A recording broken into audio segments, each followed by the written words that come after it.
മനുഷ്യജീവിതത്തിൽ നമുക്കൊരു പ്രത്യേക കാര്യം ഉൾക്കൊള്ളേണ്ടതായിട്ടുണ്ട്. ശത്രുക്കൾ ഉണ്ടാകുവാൻ അല്ലെങ്കിൽ നമുക്ക് ശത്രുക്കൾ പെരുകുവാൻ അധികമാർക്കും ദ്രോഹം ചെയ്യണമെന്നില്ല. ദ്രോഹം ചെയ്യാതെയും ശത്രുക്കൾ ഉണ്ടാകും. നന്മ മാത്രം ചെയ്താൽ മതി. അങ്ങനെയാണ് ഈ കാലം തന്നെയല്ല. നമ്മൾ ഒരു പക്ഷെങ്കിൽ പറയും ഇന്നത്തെ കാലത്തിൻ്റെ ഒരു പ്രത്യേകതയാണ്. അല്ല, ഈ കാലത്തിൻ്റെ പ്രത്യേകതയല്ല. പണ്ട് കാലം മുതൽ ഒരു മനുഷ്യനെ ദ്രോഹിച്ചിട്ട് അവൻ ശത്രു ആകണമെന്നില്ല. അവൻ ഉപകാരം ചെയ്തുകൊണ്ടിരുന്നാലും അവൻ ശത്രുവാകും.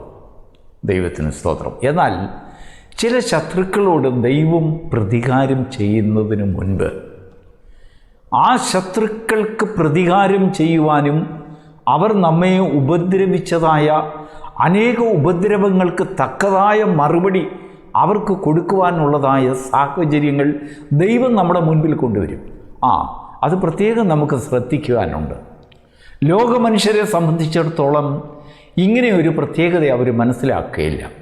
എന്നാൽ ഒരു ആത്മീകനെ സംബന്ധിച്ചിടത്തോളം, ഒരു നീതിമാനെ സംബന്ധിച്ചിടത്തോളം ദൈവം ആ നീതിമാൻ്റെ മുൻപിൽ അവൻ്റെ ശത്രുക്കളെ ഒന്നൊന്നായി അണിനിരക്കും. എന്നിട്ട് ദൈവം നോക്കും, നീ ആ ശത്രുക്കളോട് എങ്ങനെയാണ് പ്രതികാരം ചെയ്യുന്നത്. നീ നീതിയാൽ അതിനെ ജയിക്കുവാൻ താല്പര്യപ്പെടുന്നുണ്ടെങ്കിൽ മാത്രമേ, അല്ലെങ്കിൽ നന്മയാൽ ആ ശത്രുതയെ, തിന്മകളെ നിനക്ക് ജയിക്കുവാൻ സാധിക്കുന്നുണ്ടെങ്കിൽ മാത്രമേ ആ ശത്രുക്കളോട് പോരാടുവാനും പ്രതികാരം ചെയ്യുവാനും ദൈവം എഴുന്നേൽക്കുകയുള്ളൂ. ദൈവത്തിന് സ്തോത്രം. ഇത് ജീവിതത്തിൽ നമ്മൾ മനസ്സിലാക്കേണ്ടതായ വലിയൊരു മർമ്മമാണ്. ആ മർമ്മം നമ്മൾ മനസ്സിലാക്കിയില്ലെങ്കിൽ നമ്മൾ പലപ്പോഴും ചിന്തിക്കും, ദൈവം അവന് പ്രതികാരം കൊടുക്കും, അവന് പ്രതികാരം കൊടുക്കും. ചെയ്യത്തില്ല. ദൈവം പ്രതികാരം കൊടുക്കുകയില്ല. ദൈവം പ്രതികാരം കൊടുക്കുന്നതിന് മുൻപ് ആ ശത്രുവിന് അവന് തക്കതായ, അവൻ നമ്മോട് ചെയ്ത സകല ഉപദ്രവങ്ങൾക്കും തക്കതായി ഒരു പ്രതികാരത്തെ നമുക്ക് പ്രവർത്തിക്കുവാൻ തക്കവണ്ണം സാഹചര്യം, അനുകൂലമായ സാഹചര്യം നമ്മുടെ മുൻപിൽ കൊണ്ടുവരും. യോസേഫിൻ്റെ ജീവിതത്തിലേക്ക് ഈ പ്രഭാതത്തിൽ നമുക്കൊന്ന് വരാം. യോസേഫ് പഴയ നിയമത്തിൽ യാക്കോബിൻ്റെ മകനായ യോസേഫിനെ തൻ്റെ സഹോദരന്മാർ ഉപദ്രവിച്ച ഉപദ്രവം നമുക്ക് നന്നായിട്ടറിയാം. എന്തെങ്കിലും ഉപദ്രവം ഈ യോസേഫ് ആ സഹോദരന്മാരോട് ചെയ്തോ? ഇല്ല. അവൻ നന്മ മാത്രമേ അവൻ്റെ ഭവനത്തിൽ ചെയ്തുള്ളൂ. അവൻ നന്മയാൽ മാത്രം സകലതിനെയും കാണുവാൻ അവൻ ആഗ്രഹിച്ചു. തൻ്റെ സഹോദരന്മാരെ അവൻ ബഹുമാനിച്ചു. തൻ്റെ സഹോദരന്മാരെ അവൻ അനുസരിച്ചു. ദൈവത്തിന് സ്തോത്രം. സഹോദരന്മാരുടെ വിവരങ്ങൾ അറിയുന്നതിന് വേണ്ടി അപ്പൻ പറഞ്ഞയച്ചപ്പോൾ സന്തോഷത്തോടു കൂടി പോയി. കണ്ടോ, എൻ്റെ ജ്യേഷ്ഠന്മാരുടെ അടുത്തേക്ക് പോവുകയാണ് എന്നുള്ളതായ ആ വലിയ സന്തോഷം അവൻ്റെ മനസ്സിൽ വന്നു. അപ്പൻ്റെ അടുത്തു നിന്ന് അവൻ അനേകം കാഴ്ചവസ്തുക്കളും കഴിക്കാനുള്ളതും നല്ല നല്ല സാധനങ്ങളും ഒക്കെ സമ്മാനങ്ങളുമൊക്കെ ആയിട്ട് ജ്യേഷ്ഠന്മാരെ കാണുവാൻ വന്നിരിക്കുകയാണ്. നോക്കൂ, ഒരു ജ്യേഷ്ഠനെ വളരെ നാളുകളായി വീട്ടിൽ നിന്ന് വിദേശത്തേക്കോ അല്ലെങ്കിൽ ജോലിയുടെ അവരുടെ ഉദ്യോഗാർത്ഥം അന്യദേശത്തോ ദൂരദേശത്തോ ഒക്കെ ആയിരിക്കുന്ന ജ്യേഷ്ഠ സഹോദരങ്ങൾ നമ്മൾ തമ്മിൽ കണ്ടുമുട്ടുമ്പോൾ എന്തോ വലിയ സന്തോഷമാണെന്നറിയാമോ? കെട്ടിപ്പുണർന്ന് ഉമ്മ കൊടുത്ത് അല്ലെങ്കിൽ ചുംബനം ചെയ്ത് വീട്ടിലെ വിശേഷങ്ങളുമൊക്കെ അന്വേഷിച്ച്, അതും നമ്മുടെ ഇളയ സഹോദരനൊക്കെ ആണെങ്കിൽ, അപ്പൻ്റെ ഏറ്റവും ഇഷ്ടപുത്രനൊക്കെ ആണെങ്കിൽ നമുക്ക് അവനോടൊരു പ്രത്യേക സ്നേഹം ഉണ്ടാകുകയില്ലേ? പക്ഷെങ്കിൽ യോസേഫിന് ലഭിച്ചതായ ആ പ്രതികരണം വളരെ വ്യത്യസ്തമായിരുന്നു. അവൻ ദൂരെ നിന്ന് വരുമ്പോൾ തന്നെ ആ സഹോദരന്മാർ അവനെക്കുറിച്ച് 10 പേരും ഗൂഢാലോചന നടത്തി ഇവനെ എങ്ങനെ വകവരുത്താം.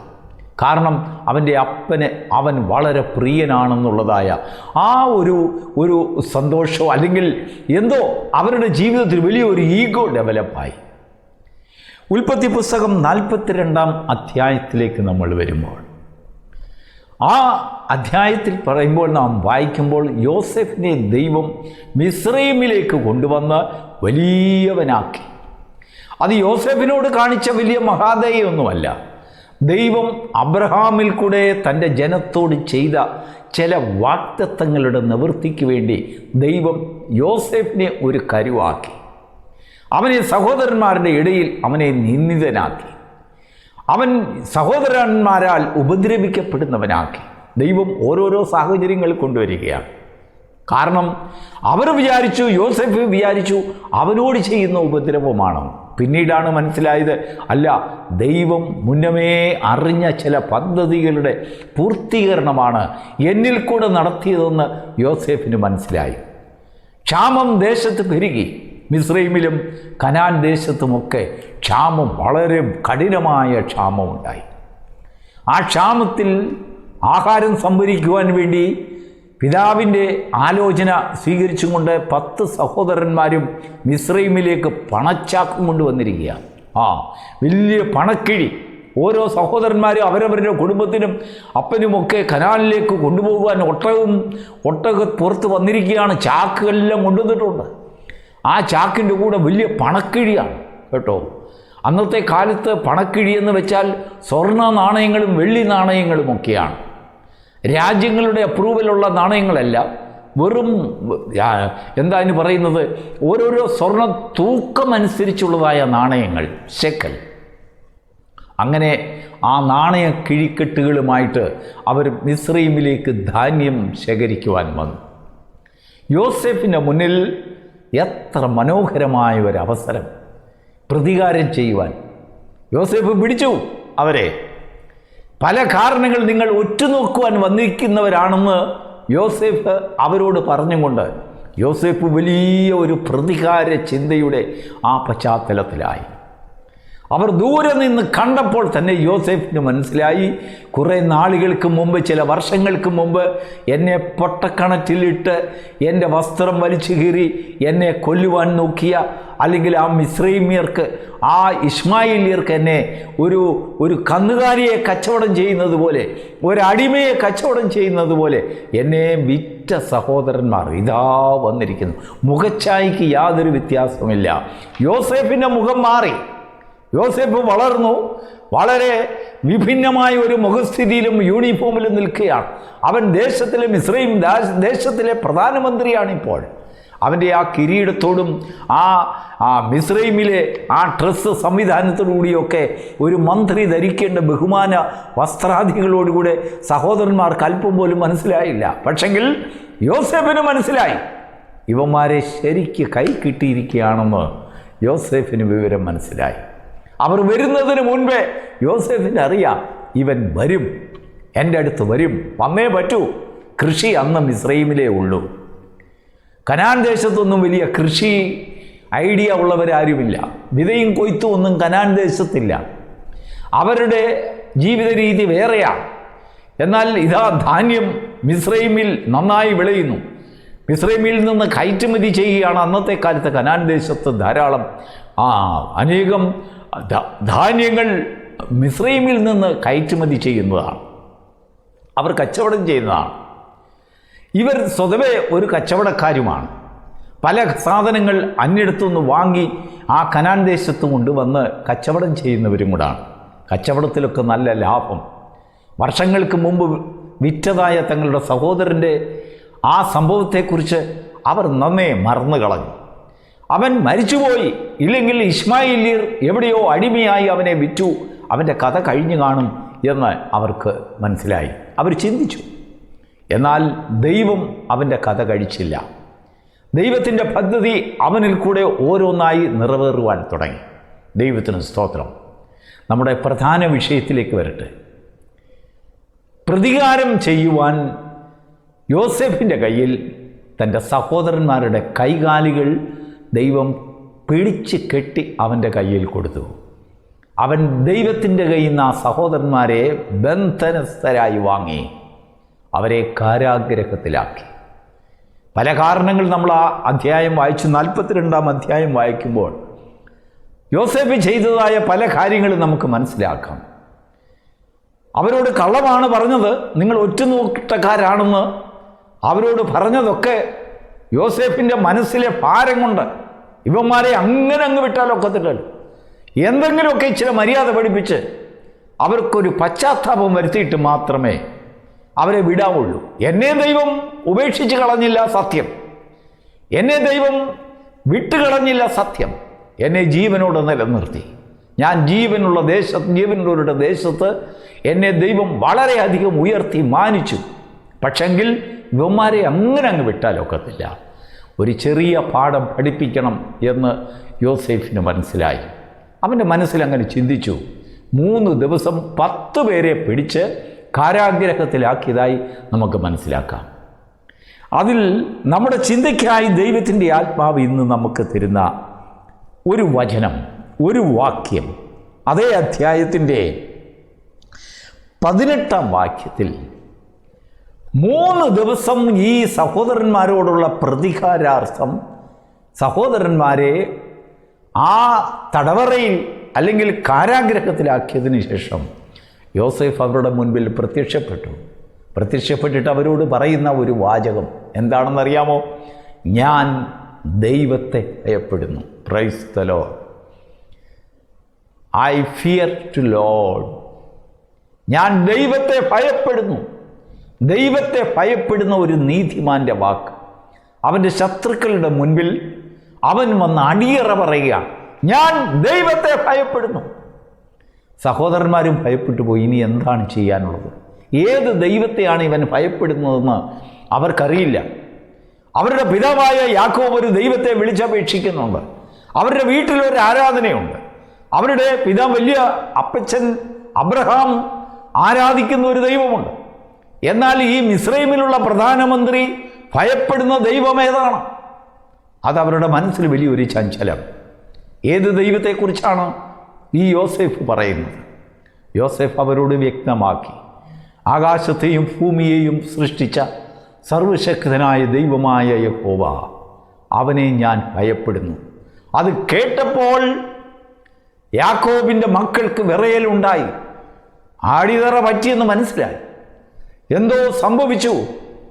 അവർ ചിന്തിക്കാത്ത രീതിയിൽ, അവർക്ക് മനസ്സിലാക്കാൻ കഴിയാത്ത രീതിയിൽ എന്തൊക്കെയോ സംഭവിക്കുന്നു. അവർ ഭയപ്പെടുന്ന ദൈവം, അവരുടെ പിതാവിൻ്റെ ദൈവം, പിതാക്കന്മാരുടെ ദൈവം ഇവിടെ ഇതാ ഉയർത്തെഴുന്നേറ്റ് വന്നിരിക്കുന്നതെന്ന് അവർക്ക് തോന്നിപ്പോയി. സത്യമാണ്, അതാണ് സംഭവം. യോസേഫ് പ്രധാനമന്ത്രി അവരോട് വന്ന് പറയുന്നു, ഞാൻ ദൈവത്തെ ഭയപ്പെടുന്നു. എനിക്ക് നിങ്ങളോട് ഇനിയും കാഠിന്യം പ്രവർത്തിച്ച് നിൽക്കുവാൻ കഴിയുകയില്ല. ദൈവത്തെക്കുറിച്ചുള്ളതായ ഭയം.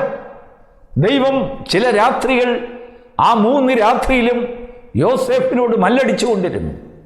പ്രതികാരം നീ തന്നെ ചെയ്താൽ എനിക്കൊന്നും ചെയ്യുവാൻ കഴിയുകയില്ല. നീ പ്രതികാരം ചെയ്യാതെ നിന്റെ ജോലി എൻ്റെ കയ്യിൽ തന്നാൽ അതിനെ ഞാൻ ഏറ്റെടുക്കും. ദൈവത്തിന് സ്തോത്രം. പ്രിയപ്പെട്ട ദൈവമക്കളെ, ദൈവം സകല ചരാചരങ്ങളെയും സൃഷ്ടിച്ചതിന് ശേഷം ആ സൃഷ്ടികളെയൊക്കെയും ആദാമിൻ്റെ മുൻപിൽ ദൈവം വരുത്തിയതിന് ശേഷം ലൈൻ നിർത്തിയതിന് ശേഷം ദൈവം മാറി നിന്ന് ഇതിന് മനുഷ്യൻ എന്ത് പേരിടും എന്ന് നോക്കിക്കാണുവാൻ ദൈവം ദൂരത്ത് മാറി നിന്നു. മനുഷ്യനിട്ടത് അവയ്ക്ക് പേരായി. നമ്മുടെ ജീവിതത്തിൽ നമ്മൾ ചെയ്യുന്നത് കാണുവാൻ, നമ്മൾ എന്താണ് ചെയ്യുന്നതെന്ന് കാണുവാൻ ദൈവത്തിൻ്റെ ആത്മാവ് എപ്പോഴും നമുക്ക് ചുറ്റും മിന്നി പ്രവർത്തിച്ചുകൊണ്ടിരിക്കും. ദൈവം ശത്രുക്കളോട് ഇടപെടുന്നതിന് മുൻപ് ശത്രുക്കളെ നമ്മുടെ കയ്യിൽ തരും. ഞാൻ ആദ്യം പറഞ്ഞതുപോലെ നന്മ ചെയ്താൽ മതി, ശത്രുക്കൾ തനിയെ ഉണ്ടായിക്കൊള്ളും. ഉപദ്രവം ചെയ്തിട്ടും ദ്രോഹം ചെയ്തിട്ടും നമുക്ക് ശത്രുക്കൾ പെരുകണമെന്നില്ല. നമ്മുടെ ജീവിതത്തിൽ അതൊരു വലിയൊരു ചോദ്യചിഹ്നമാണ്. കർത്താവേ, ഞാൻ ഇന്ന മനുഷ്യർക്ക് ഉപദ്രവം ഒന്നും ചെയ്തിട്ടില്ലല്ലോ, എങ്കിലും അവൻ എന്നെ ഉപദ്രവിക്കുന്നതെന്ത്, എനിക്ക് ശത്രുവായി തീരുന്നതെന്ത് നിന്റെ ഹൃദയം വ്യാകുലപ്പെട്ടേക്കാം. നീ മറ്റെങ്ങും ആരോടും പറയുവാൻ കഴിയാത്ത രീതിയിൽ വളരെയധികം കലക്കം നിന്റെ മനസ്സിലുണ്ടായേക്കാം. പക്ഷെങ്കിൽ നീ ഒരു ദൈവഭക്തനാണെങ്കിൽ, ദൈവത്തെ ഭയപ്പെടുന്നവനാണെങ്കിൽ അത് നിനക്ക് മനസ്സിലാകും. അത് നിന്നാലല്ല, ദൈവത്താലാണ് അത് സംഭവിക്കുന്നത്. ദൈവത്തിന് സ്തോത്രം. നമ്മുടെ ശത്രുക്കളോട് നമ്മൾ ഇടപെടുന്നതിന് ദൈവം ഒരു വിവേകം തരും, ഒരു ജ്ഞാനം തരും. അതാണ് ദൈവത്തിൻ്റെ വചനത്തിൽ പറയുന്നത്, സദൃശവാക്യത്തിൽ പറയുന്നത്, യഹോവ ഭക്തി ജ്ഞാനത്തിൻ്റെ ആരംഭമാകുന്നു എന്ന് പറഞ്ഞാൽ, നാം ദൈവം ഭയമുള്ളവരാണെങ്കിൽ നമ്മുടെ ശത്രുക്കളോട് എങ്ങനെ ഇടപെടണം എന്ന് ദൈവം ഒരു ജ്ഞാനം തരും. ഇല്ലായെങ്കിൽ നാം അവിവേകം പ്രവർത്തിക്കും. അങ്ങനെയാണ് വഴക്കുകൾ ഉണ്ടാകുന്നത്, വലിയ പ്രശ്നങ്ങൾ ഉണ്ടാകും.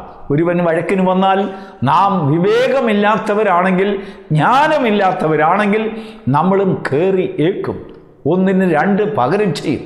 വലിയ അടിപിടികളുണ്ടാകും, രക്തച്ചൊരിച്ചിലുണ്ടാകും. പിന്നെ ഒടുവിൽ ഒരിക്കലും ഊരാ കേസുകളിൽ നമ്മൾ പെട്ടുപോകും. അനേക കൊലപാതകങ്ങൾ നടക്കും. എന്തുകൊണ്ടാണെന്നറിയാമോ? പ്രതികാരത്തിൻ്റെ സമയത്ത് ദൈവത്തെ ഭയപ്പെടുവാൻ നിനക്ക് കഴിയുന്നില്ല എങ്കിൽ, പ്രിയപ്പെട്ട ദൈവ പൈതലേ, ഈ പ്രഭാതത്തിൽ നമുക്ക് കുറിക്കൊള്ളുവാൻ ദൈവത്തിൻ്റെ ആത്മാവ് തരുന്നതായ ഒരു വചനമാണ്. പ്രതികാര സമയത്തിൽ ദൈവത്തെ ഭയപ്പെടുവാൻ ശ്രദ്ധിക്കണം. ചില പ്രതികാര വേളകളിൽ അല്ലെങ്കിൽ ശത്രു നിന്റെ കയ്യിൽ ദൈവം നിനക്ക് കൊണ്ടുതരുമ്പോൾ നിനക്ക് ജ്ഞാനം ലഭിക്കേണ്ടതിന് ആ ശത്രുവിനോട് എങ്ങനെ ഇടപെടണമെന്നുള്ളതായ ഒരു ദൈവിക ജ്ഞാനം നിനക്ക് ലഭിക്കുവാൻ ദൈവഭയം ഉണ്ടായിരിക്കണം.